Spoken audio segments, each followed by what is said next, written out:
जय श्री श्याम। आज हम डिस्कस करते हैं बीएससी सेकंड फिजिक्स के यूनिट सेकंड के लेक्चर नंबर 3 के बारे में, बीएससी बीएड सेकंड फिजिक्स के यूनिट फर्स्ट के लेक्चर नंबर 16 के बारे में। ठीक है, और आज हम डिस्कस करते हैं वास्तविक गैसों के लिए जो क्रांतिक नियतांक होते हैं उनके बारे में डिस्कस करेंगे। यहाँ पे 3 क्रांतिक नियतांकों को क्या है भी हम फाइंड करेंगे भी वो किन किन के ऊपर डिपेंड करते हैं।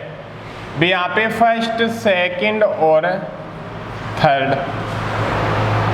एक तो होता है भी आपका क्रांतिक ताप TC, क्रांतिक दाब PC और क्रांतिक आयतन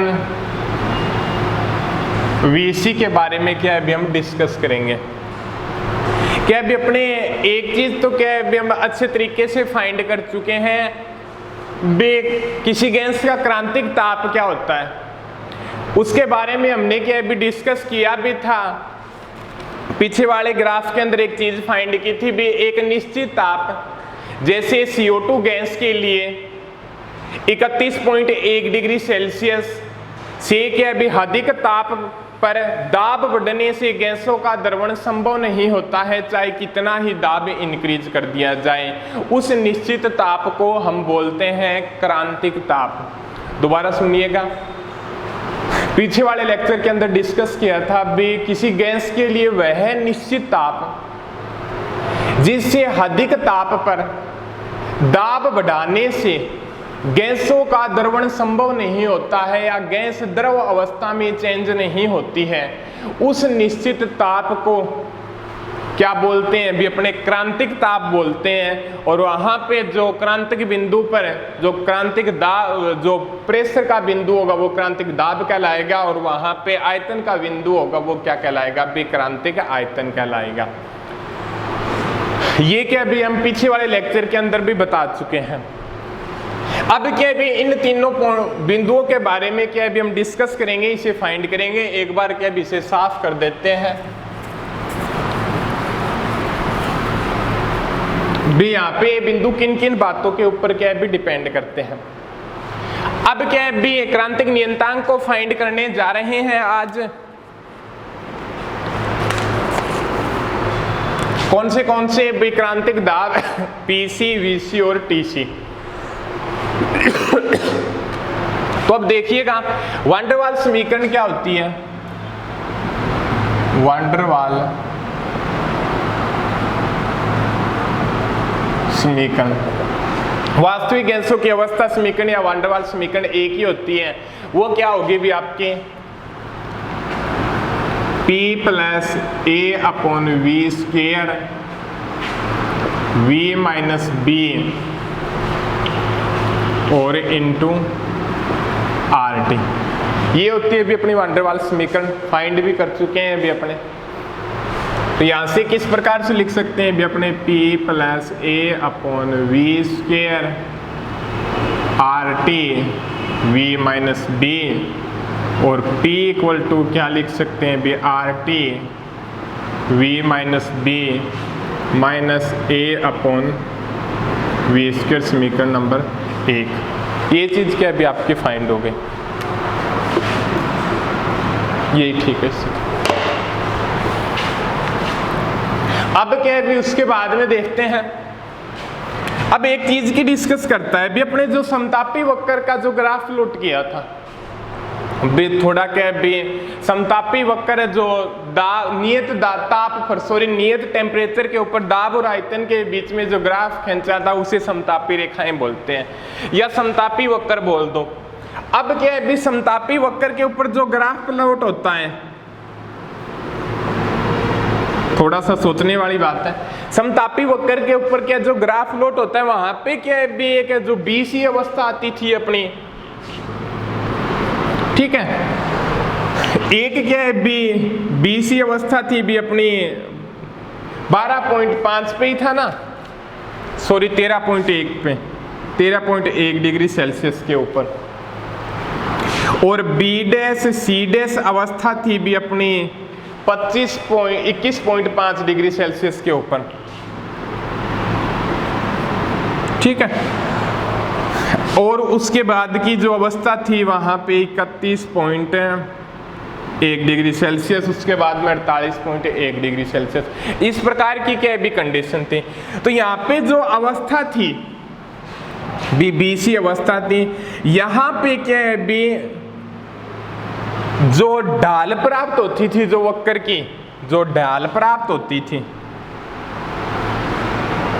वो क्या होती थी भी, कोई शून्य होती थी, ढाल शून्य नहीं होती थी। वक्र क्या होता था भी अपना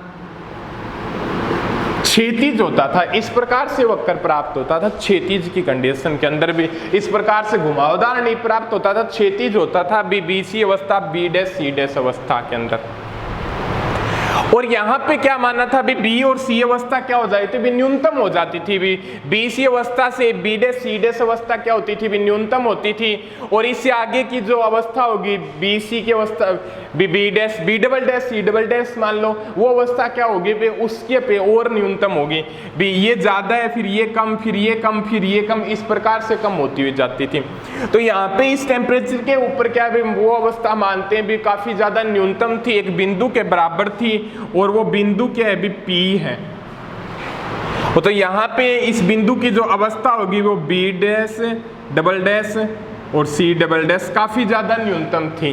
तो बोल सकते हैं भी काफी ये P क्या है भी किसी दूरी को भी काफी ज्यादा न्यूनतम दूरी थी, उसको कोई बिंदु मानना है तो ये इस दूरी होगी, या P बिंदु पे मान लो, ठीक है, या क्रांतिक बिंदु पे मान लो। तो यहाँ पे क्या होता है भी आयतन के साथ क्या होता है भी दाब के अंदर चेंज नहीं होता। ये अपने बात पढ़ी थी भी वहाँ पे आयतन के साथ क्या है भी दाब क्या रहता है भी कांस्टेंट बना रहता है। भी आयतन के साथ क्या होता है भी दाब के अंदर किसी भी प्रकार का क्या होता है भी चेंज नहीं होता। तो वहां पे बोल सकते हैं भी दाब क्या का जो फैक्टर होगा करली P अपॉन करली V, आयतन भी नियत ताप पर आयतन इंक्रीज या डिक्रीज करने पर या आयतन में चेंज करने पर दाब में किसी भी प्रकार का परिवर्तन नहीं होता है, तो दाब क्या हो जाएगा भी अपना कांस्टेंट हो जाएगा। बात आपकी समझ में आई। B C B dash C dash अवस्था के अंदर P बिंदु क्या है B double dash C dash अवस्था वो दूरी है, यहाँ पे कम होती हुई जाती है तो उसको बिंदु के रूप में डिनोट कर दिया। और इस अवस्था के अंदर क्या है भी आयतन में चेंज करने पर दाब में किसी भी प्रकार का क्या है भी चेंज नहीं होता, तो ये चीज क्या हो जाएगी भी क्रांतिक की कंडीशन के ऊपर, क्रांतिक बिंदु आना है वो, तो ये क्रांतिक की कंडीशन के ऊपर वो क्या हो जाएगी भी 0 हो जाएगी। एक बात और भी पढ़ते हैं समतापी वक्र के ऊपर, बात एक भी और भी डिस्कस करते हैं। वो क्या चीज है भी क्रांतिक बिंदु P पर दो प्रकार के वक्र पाए जाते हैं समतापीय वक्र। भी ये चीज तो भी पढ़ी है अभी अपने, इस प्रकार का था भी, यहां से चला फिर थोड़ा सा चेंज हुआ और फिर ये था। तो यहाँ पे क्या है भी उसके क्रांतिक बिंदु पर क्या उसकी वक्रता क्या हो जाती है भी चेंज हो जाती है। और जहां पे वक्रता चेंज हो जाती है उस बिंदु को बोलते हैं भी नति परिवर्तन बिंदु। फर्स्ट ईयर में था भी आपके नति परिवर्तन बिंदु भी, जहां पे क्या होता है भी कोई वक्र खींचते हैं और जिस बिंदु पर उन दोनों की वक्रताएं चेंज हो जाती है तो उसको बोलते हैं नति परिवर्तन बिंदु। और उस बिंदु की कंडीशन के ऊपर क्या होगा भी आपका करली स्क्वायर B अपॉन करली V स्क्वायर और T क्या हो जाएगा भी आपका 0 हो जाएगा। या आप D से डिनोट करो तो भी डेरिवेटिव फॉर्म में डिनोट करो तो D से डिनोट कर दो, क्या हो जाएगा भी 0 हो जाएगा। ये नति परिवर्तन बिंदु की कंडीशन है। भी इस बिंदु पे मान सकते हैं भी P बिंदु पे क्या होता है भी किसी भी प्रकार का क्या है भी P कौन आयतन इंक्रीज करने पर, आयतन में परिवर्तन करने पर दाब में क्या है भी किसी भी प्रकार का क्या होता है भी चेंज नहीं होता। ठीक है, दो कंडीशन आ गई ये भी। अब क्या है भी आगे देखते हैं भी इसको चेंज करते हैं।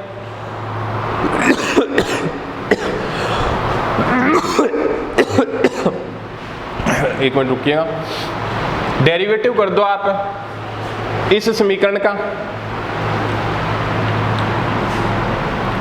देखिएगा कंडीशन निकाल लें तो यहाँ पे टेम्परेचर क्या है अभी कांस्टेंट लेके चल रहा है, ठीक है। तो यहाँ पे करली P अपॉन फर्स्ट कंडीशन निकाल लो भी, आयतन के सापेक्ष समाकलन कर दो, क्या हो जाएगा अभी dP upon dV T। Temperature constant है यहाँ पे, ठीक है। तो R कांस्टेंट, T कांस्टेंट है, और V माइनस बी की बार क्या हो जाएगी भी, ऊपर की तरफ जाएगा। V तो क्या है विचर है, इसका तो डेरिवेटिव होगा तो -1 हो जाएगा, तो ये क्या हो जाएगा -1 और V माइनस बी की पावर nx n-1, तो ये क्या हो जाएगा अभी आपका -2, और V का क्या हो जाएगा अभी आपका 1, और इसका क्या हो जाएगा अभी कांस्टेंट है 0। आगे देखिएगा ये हो जाएगा आपका a और -2 और V की पावर -3, तो यहां से क्या हो जाएगा अभी dP upon dV T minus RT V minus B की स्क्वायर, और यहाँ पे ये छोड़ो आप पे, और ये minus minus plus a upon V की क्यूब, इसको दे दो आप समीकरण नंबर 2, और ये किसके इक्वल होगी भी आपकी, ये पूरी टर्म 0 की इक्वल होगी, क्योंकि हम ये चीज़ें फाइंड कर चुके हैं। अब क्या अभी उसके बाद में हम देखते हैं आगे,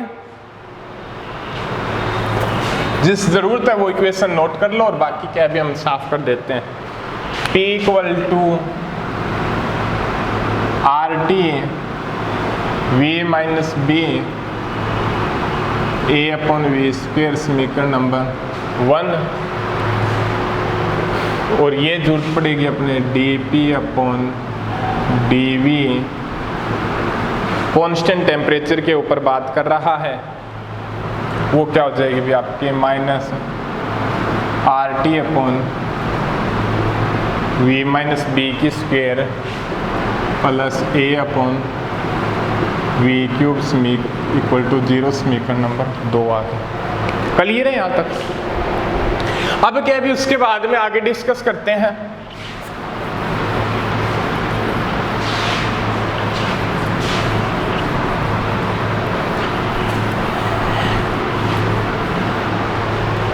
इसका और डबल डेरिवेटिव कर दो भी, ये भी जरूरत है भी अपने पास D square P upon D square, ये भी क्या होता है भी आपका 0 के इक्वल होता है। तो यहां से चेंज करेंगे तो भी अपने पास क्या हो जाएगा, डेरिवेटिव करेंगे ऊपर जाएगा -2 प्लस का 2 हो जाएगा 2RT V माइनस बी की पावर 3, ये चीज आएगी भी आपकी, आपको पता भी है। और थोड़ा आप डेरिवेटिव फैक्टर चेक करते हो ना, तो यहाँ पे क्या होगा भी 2 आएगा, थोड़ा सा देख लेना भाई मिस्टेक हो गई है भी, थोड़ा सा आप डेरिवेटिव देखोगे ना तो यहाँ पे या तो लिखने में थोड़ी मिस्टेक हो गई होगी भी, यहाँ पे क्या होगा भी आपका 2 आएगा, ठीक है। तो उसके बाद में यहाँ पे इसका करेंगे तो ये क्या हो जाएगा भी आपका ऊपर की तरफ जाएगा तो 3 दूनी 6A, और इसका क्या हो जाएगा अभी V की पावर nx n-1 4 हो जाएगा,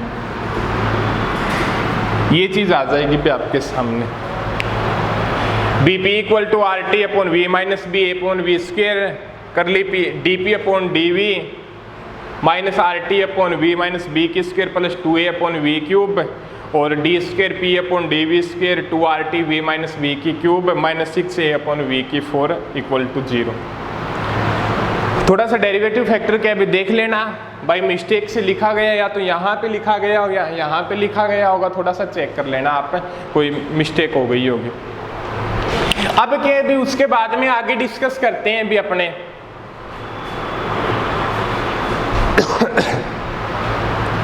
भी यहां से क्रांतिक ताप और क्रांतिक दाब और क्रांतिक आयतन की वैल्यू को फाइंड करेंगे। तो इन कंडीशनों को क्या है भी यहाँ पे जो दोनों टर्म प्राप्त होती है वो क्या है भी क्रांतिक ताप की कंडीशन के ऊपर ली गई है, इस कंडीशन के ऊपर ही ली गई है। तो यहां से समीकरण 1 से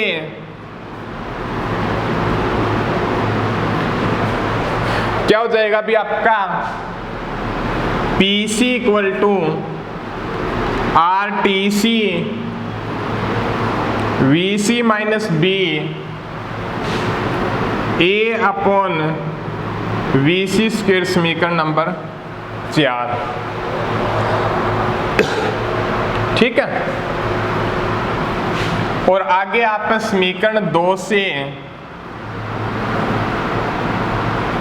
नीचे दिखाई तो दे रहा होगा, समीकरण के अभी 2 से देखते हैं भी अपने ये टर्म क्या अभी 0 के बराबर है। तो यहां से अभी अपने लिख सकते हैं भी RTC VC माइनस B की स्क्वायर 2A VC की पावर 3, समीकरण नंबर 5। ये चीज आ गई भी आपके सामने। समीकरण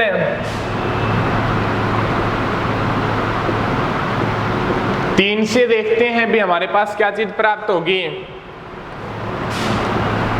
2R TC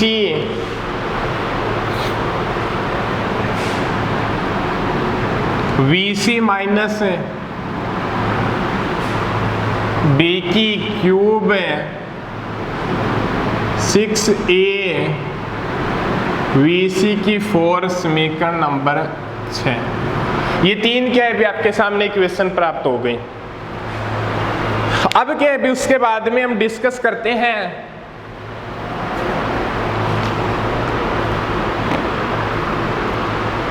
भी यहाँ पे क्या भी VC, TC और PC के फैक्टर को निकालना है। तो यहाँ पे स्पष्ट रूप से क्या भी एक चीज डिस्कस करते हैं भी समीकरण 5 में समीकरण 6 का भाग देने पर, समीकरण 5 में समीकरण 6 का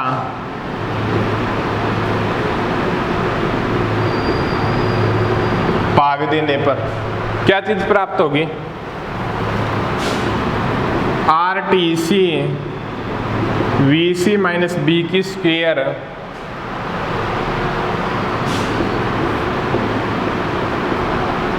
2RTC VC माइनस B की क्यूब 2A अपॉन VC की क्यूब 6A अपॉन VC की 4। ये चीज क्या है प्राप्त हो गई। कैंसिल आउट कर दो, RTC से RTC कैंसिल, ये cancel, VC minus B upon 2,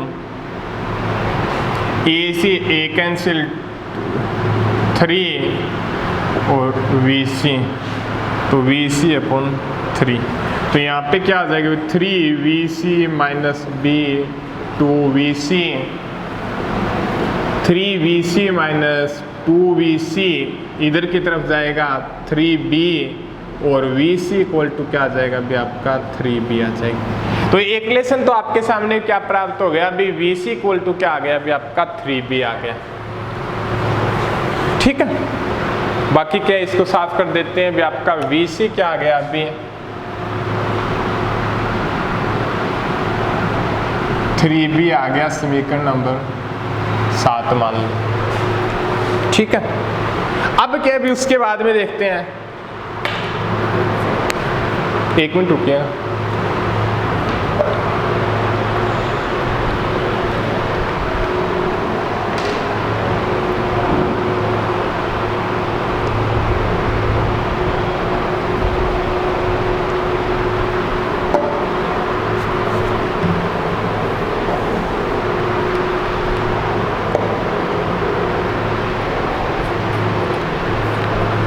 अब देखिएगा अभी VC इक्वल टू 3B आ गया अभी आपके समीकरण नंबर 7। अब क्या अभी समीकरण 7 से VC का मान आप रख दो समीकरण 5 में रख दो। समीकरण 7 से VC का मान समीकरण 5 में रखने पर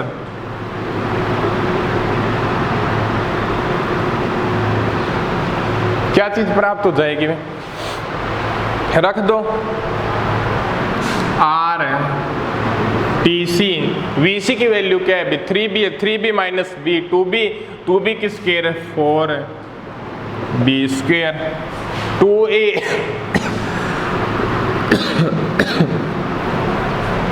और यहाँ से VC क्यूब क्या हो जाएगा अभी आपका 3 3 9 9 27 और B की क्यूब। तो TC फैक्टर की वैल्यू क्या आ जाएगी भी आपकी 4 दूनी 8 है AB square 27 B cube R और यहाँ से जो फैक्टर कैंसिल होके आ गया अभी आपका B स्क्वायर से यहाँ पे B रह जाएगा 8A और 27B R। आपका आ गया TC की वैल्यू क्या आ गई भी आपकी 8A 27B R प्राप्त हो गई भी। ठीक है, तो यहाँ से एक साइड में ये भी नोट कर लेते हैं TC इक्वल टू क्या आ गया अभी आपका 8A 27B R। समीकरण नंबर 8 प्राप्त हो गई आपकी। अब क्या है बी 7 और 8 का मान आप रख दो समीकरण नंबर 4 में। समीकरण 7 है 8 का मान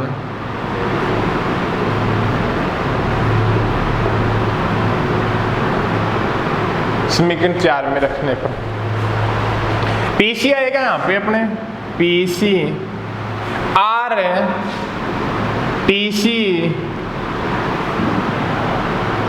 रख दो, यही चीज है।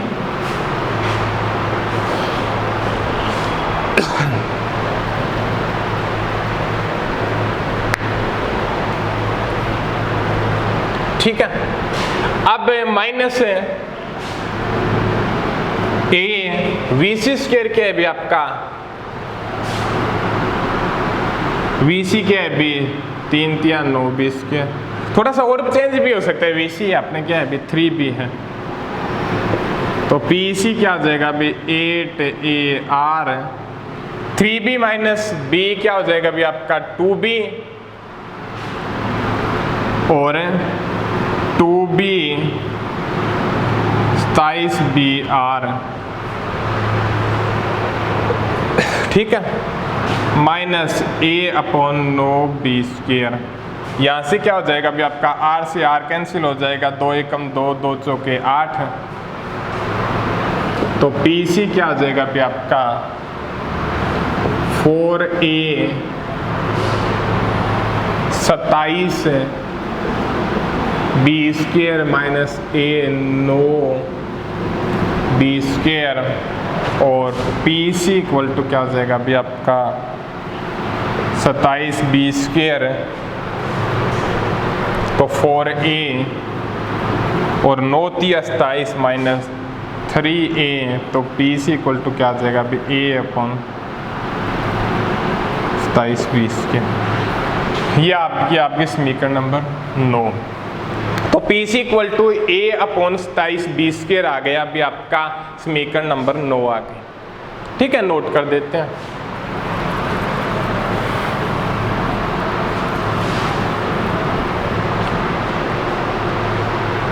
PC इक्वल टू क्या हो गया अभी आपका A अपॉन 27B स्क्वायर समीकरण नंबर 9। ये चीज क्या अभी आपके सामने निकल के आ गई। ये जो यहाँ पे पीसी, टीसी, वीसी प्राप्त होते हैं वो क्या कहलाते हैं भी? आपके क्रांतिक नियतांक कहलाते हैं। वीसी तो आपका क्या कहलाता है बे? क्रांतिक आयतन कहलाता है। टीसी क्या कहलाता है भी? आपका क्रांतिक ताप कहलाता है। और पीसी क्या कहलाता है भी? आपका क्रांतिक दाब कहलाता है। अब हम डिस्कस करते हैं भी क्रांतिक गुणांक के बारे में। वो क्या हो जाएगा भी? आपका PC VC upon TC. PC VC upon TC की वैल्यू फाइंड करते हैं, वो क्या हो जाएगी भी? आपकी पीसी क्या है भी? आपका A upon 27 B square. VC क्या है भी? आपका 3b। टीसी क्या है भी? आपका 8a 27 b r। तो थोड़ा सा सोल्व करते हैं। A से A कैंसिल आउट, 3 एकम 3, 3 तिया 9 तिया 27, b स्क्वेयर कैंसिल, ठीक है। 9 एकम 9, 9 तिया 27, 3r अपॉन 8 आ गया कैंसिल आउट होके। यही बचा होगा मेरे हिसाब से, सारे कैंसिल हो गए। तो यहाँ से पीसी वीसी RTC आपका क्या हो गया अभी? 3/8 हो गया। पीसी वीसी अपॉन RTC क्या हो गया अभी? आपका 3/8 हो गया। और आप यहाँ पे इसको इस प्रकार से लिख दो, RTC पीसी वीसी, उल्टा कर दिया तो ये भी उल्टा हो जाएगा और ये 2.67 आ जाएगा। ये जो आपका फैक्टर प्राप्त होता है वो आपका कहलाता है क्रांतिक गुणांक। क्या कहलाता है अभी?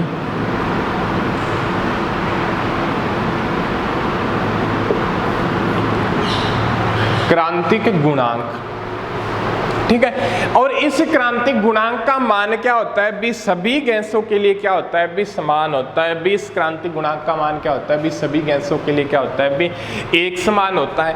अब हम डिस्कस करते हैं भी इनके नियतांकों के बारे में। B A B C factor की वैल्यू को फाइंड करेंगे। B A B C B sorry C तो है नहीं, ए और बी की वैल्यू क्या प्राप्त होगी उसके बारे में डिस्कस करते हैं भी अपने अगले लेक्चर के अंदर।